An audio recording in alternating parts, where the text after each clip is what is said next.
എന്നോടൊന്ന് ക്ഷമിക്കാൻ പറയൂ. പലരും തൻ്റെ പാർട്ട്ണറിനോട് എന്തെങ്കിലും ഒരു തെറ്റ് പറ്റിക്കഴിഞ്ഞാൽ ഒരുപാട് പേരോട് ആവർത്തിച്ച് ഇതേ ചോദ്യം ചോദിക്കും. അതായത് എന്നോടൊന്ന് ക്ഷമിക്കാൻ എൻ്റെ പാർട്ട്ണറിനോട് പറയാമോ എന്നുള്ള തരത്തിൽ. എന്നാൽ ഒരു കാര്യം നമ്മൾ മനസ്സിലാക്കേണ്ടത്, ക്ഷമിക്കുക എന്നാൽ ഫർഗീവ്നെസ് എന്ന് പറയുന്നത് വ്യക്തിഗതമായിട്ടുള്ള ഒരു തീരുമാനമാണ്.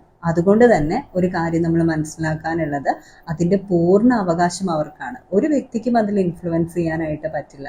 തങ്ങളുടെ ഉള്ളിലുള്ള ദേഷ്യത്തെ പരിപൂർണമായി വേണ്ട എന്ന് വെച്ചുകൊണ്ട് ഈ ബന്ധത്തിലേക്ക് തിരിച്ചു വരാനായിട്ട് അവരെടുക്കുന്ന ഒരു പ്രവൃത്തിയൊന്നുമല്ല ക്ഷമ. നേരെ മറിച്ച് അവരുടെ തന്നെ ഒരു ഇമോഷണൽ ഫ്രീഡം റീഗെയിൻ ചെയ്യാനും അവരനുഭവിക്കുന്ന ഒരു പെയിനിൽ നിന്ന് മോചനം വേണമെന്നുള്ള ആഗ്രഹത്തിന്റെ പുറത്തും സമാധാനം വേണമെന്നത് കരുതിയിട്ടുമാണ് ക്ഷമ നൽകുന്നത്.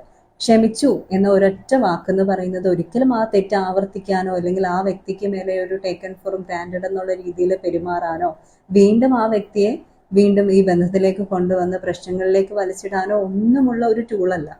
അതുകൊണ്ട് തന്നെ ഒരു കാര്യം മനസ്സിലാക്കുക, ഫർഗീവ്നെസ് എന്ന് പറയുന്നതും വീണ്ടും ഈ റിലേഷൻഷിപ്പിനെ റീബിൽഡ് ചെയ്തെടുക്കുക എന്ന് പറയുന്നതും രണ്ടും രണ്ട് കാര്യമാണ്.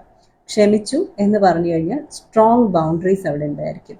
വീണ്ടും റീബിൽഡ് ചെയ്തൊരു റിലേഷൻഷിപ്പ് എടുക്കണം എന്നാണെങ്കിൽ നെഗോഷ്യബിൾ ആയിട്ടുള്ള ചില ബൗണ്ടറീസ് ആയിരിക്കും ഉണ്ടാവുക. അപ്പം അത് മനസ്സിലാക്കണം.